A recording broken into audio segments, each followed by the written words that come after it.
ਹੁਣ ਤੱਕ ਤੁਸੀਂ ਦੇਖਿਆ ਕਿ ਭਾਰਤ ਵਿੱਚ ਅਕਾਲ ਕਿੱਥੇ ਤੇ ਕਿਉਂ ਪਏ, ਖੇਤੀਬਾੜੀ ਨਾਲ ਸੰਬੰਧਿਤ ਕਾਨੂੰਨਾਂ ਨੂੰ ਲੈ ਕੇ ਕਿਸਾਨਾਂ ਦੇ ਵੱਖ-ਵੱਖ ਅੰਦੋਲਨ ਕਿਵੇਂ ਹੋਏ ਤੇ ਕੀ ਨਤੀਜੇ ਨਿਕਲੇ।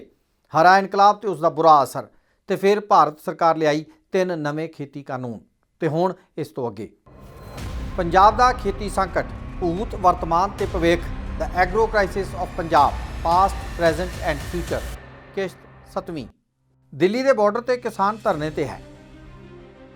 ਕਿਸਾਨਾਂ ਅਤੇ ਭਾਰਤ ਸਰਕਾਰ ਦਰਮਿਆਨ ਹੁਣ ਤੱਕ ਬੈਠਕਾਂ ਦਾ ਸਿਲਸਿਲਾ ਜਾਰੀ ਹੈ। ਇੰਨੀਆਂ ਬੈਠਕਾਂ ਹੋਣ ਤੇ ਕੋਈ ਨਤੀਜਾ ਨਾ ਨਿਕਲਣ ਦਾ ਮਤਲਬ ਹੈ ਕਿ ਭਾਰਤ ਸਰਕਾਰ ਕਾਨੂੰਨ ਵਾਪਸ ਲੈਣ ਲਈ ਤਿਆਰ ਨਹੀਂ ਅਤੇ ਕਿਸਾਨ ਆਪਣਾ ਬਰਬਾਦ ਭਵਿੱਖ ਦੇਖਣ ਵਾਸਤੇ ਤਿਆਰ ਨਹੀਂ। ਵੱਖ-ਵੱਖ ਕਿਸਾਨ ਮਾਹਿਰਾਂ ਦਾ ਕਹਿਣਾ ਹੈ ਕਿ ਇਹ ਕਾਨੂੰਨ ਕਿਸਾਨ ਨੂੰ ਸੱਚਮੁੱਚ ਹੀ ਨੰਗ ਕਰ ਦੇਣਗੇ।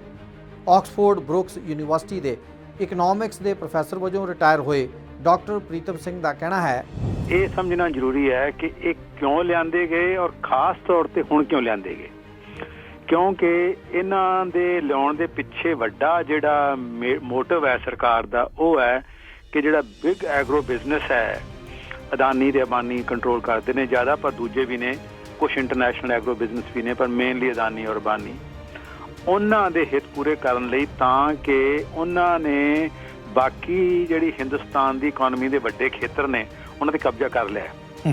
ਆਇਲ ਤੇ ਉਹਨਾਂ ਦਾ ਕਬਜ਼ਾ ਹੈ, ਪੈਟਰੋਕੈਮੀਕਲ ਤੇ ਉਹਨਾਂ ਦਾ ਕਬਜ਼ਾ ਹੈ, ਟੈਲੀਕਮਿਊਨੀਕੇਸ਼ਨ ਤੇ ਉਹਨਾਂ ਦਾ ਕਬਜ਼ਾ ਹੈ, ਖਾਸ ਤੌਰ ਤੇ ਮੋਬਾਈਲ ਫੋਨਸ ਤੇ ਉਹਨਾਂ ਦਾ, ਮੀਡੀਆ ਤੇ ਕਬਜ਼ਾ ਹੋ ਚੁੱਕਾ ਹੈ। ਐਗਰੀਕਲਚਰ ਦਾ ਸੈਕਟਰ ਤੋਂ ਉਹ ਬਾਹਰ ਸੀ, ਥੋੜਾ ਬਹੁਤ ਰਿਟੇਲ ਸਰਵਿਸਿਜ਼ ਹੈਗੀਆਂ ਅੰਬਾਨੀ ਦੀਆਂ, ਪਰ ਬਾਈ ਐਂਡ ਲਾਰਜ ਉਹ ਬਾਹਰ ਸੀ। ਉਹ ਸਾਰਾ ਜਿਹੜਾ ਪ੍ਰੋਡਕਸ਼ਨ ਐਗਰੀਕਲਚਰ ਦੀ, ਟ੍ਰੇਡ, ਟਰਾਂਸਪੋਰਟ, ਸਟੋਰੇਜ, ਉਹ ਸਾਰਾ ਕੁਛ ਉਹ ਆਪਣੇ ਕੰਟਰੋਲ 'ਚ ਰੱਖਣਾ ਚਾਹੁੰਦੇ ਸੀ।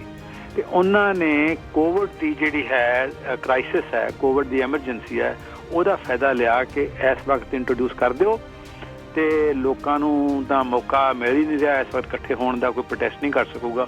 ਉਹਨਾਂ ਨੂੰ ਇਹ ਪਤਾ ਸੀ ਇਸ ਗੱਲ ਦਾ ਕਿ ਪ੍ਰੋਟੈਸਟ ਤਾਂ ਹੋਊਗਾ, ਇਹ ਨਹੀਂ ਸੀ ਉਹਨਾਂ ਨੂੰ ਅੰਦਾਜ਼ਾ ਕਿ ਐਡਾ ਵੱਡਾ ਹੋਊਗਾ। ਉਹਨਾਂ ਨੂੰ ਸੀ ਕਿ ਥੋੜ੍ਹਾ ਬਹੁਤ ਹੋਊਗਾ ਤੇ ਕਿਉਂਕਿ ਕੋਵਿਡ ਐਮਰਜੈਂਸੀ ਲੋਕ ਇਕੱਠੇ ਨਹੀਂ ਹੋ ਸਕਣਗੇ, ਇਸ ਕਰਕੇ ਔਰ ਇਹ ਕੋਈ ਨਵੀਂ ਗੱਲ ਵੀ ਨਹੀਂ।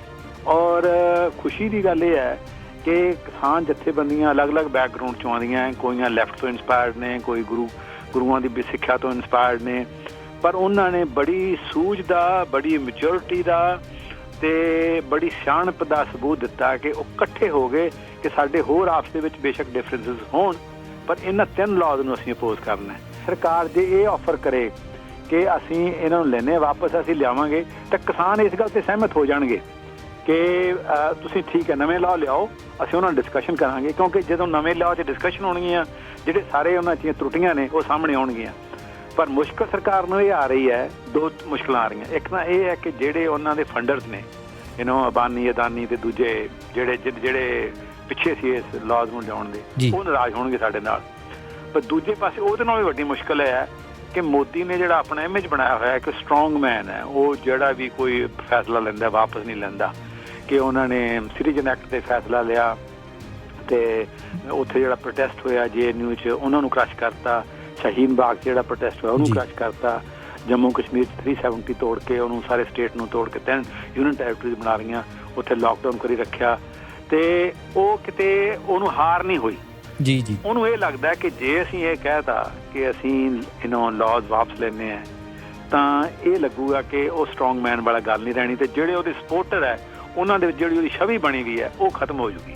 ਪਹਿਲੀ ਵਾਰ ਇਹ ਹੋਈ ਹੈ ਕਿ ਸਰਕਾਰ ਸ਼ਸ਼ੋਪੰਜ ਦੇ ਵਿੱਚ ਪਈ ਹੈ। ਬਿਲਕੁਲ ਪਹਿਲਾਂ ਜਿਹੜਾ ਵੀ ਉਹਨਾਂ ਦੇ ਖਿਲਾਫ ਉੱਠਦਾ ਸੀ ਉਹਨੂੰ ਦਬਾਉਂਦੇ ਸੀ।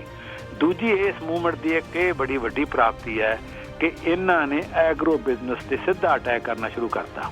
ਇਹ ਤੋਂ ਪਹਿਲਾਂ ਕੋਈ ਵੀ ਕਿਸਾਨੀ ਲਹਿਰ ਸੀ ਜਿਹੜੀ ਕਿ ਪੂੰਜੀਪਤੀਆਂ ਤੇ ਅਟੈਕ ਨਹੀਂ ਕਰਦੀ ਸੀ, ਉਹਨਾਂ ਨੇ ਹੁਣ ਉਹਨਾਂ ਦੇ ਪੈਟਰੋਲ ਪੰਪ ਤੇ, ਉਹਨਾਂ ਦੇ ਟੋਲ ਟੈਕਸ ਜਿੱਥੇ ਸੀਗੇ ਲੱਗਦੇ ਸੀ, ਉਹਨਾਂ ਤੇ ਸਿੱਧਾ ਅਟੈਕ ਕਰਨਾ ਸ਼ੁਰੂ ਕਰਤਾ, ਉਹਨਾਂ ਨੂੰ ਇਕਨੋਮਿਕ ਨੁਕਸਾਨ ਸ਼ੁਰੂ ਕਰਤਾ।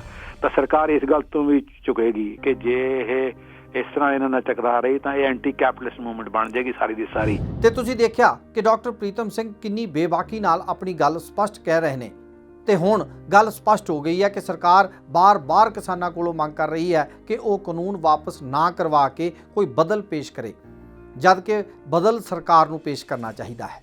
ਇਸ ਤੋਂ ਅੱਗੇ ਅਗਲੀ ਕਿਸ਼ਤ ਵਿੱਚ